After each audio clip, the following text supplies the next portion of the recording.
来继续来看农委会主委陈吉仲早起来参加到谨慎来使用抗生素的推广记者会，讲台湾本地咧使用的36种的抗生素，到即卖敢若存用9种，希望未来会当完全来禁用。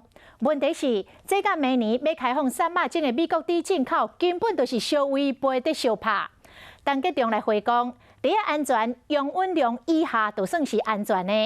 讲政府会加强标示，互民众对食品的内容非常的清楚，然后民众家己再来决定看是毋是要来购买。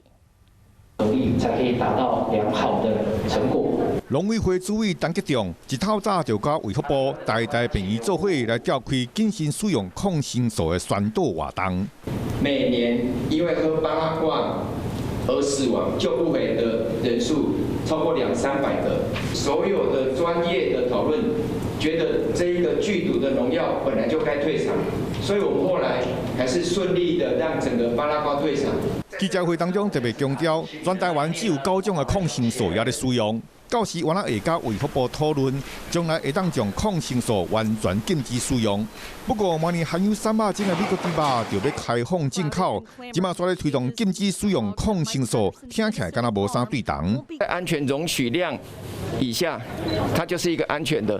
日本人现在每一年吃到的美国猪肉超过2公斤以上，比国内现在吃到的美国猪肉 0.49还高。陈吉仲讲到，国际上有101个国家针对含有300种的猪肉，拢有开放进口。嘛指出 CPTPP 的会员国拢有进口美国猪肉，嘛无听讲有是安尼问题传出来。不过，陈吉仲原来强调，对高危险群的民众也是要特别注意，伊原来答应会加强标示，让消费者到时会当清楚来做选择。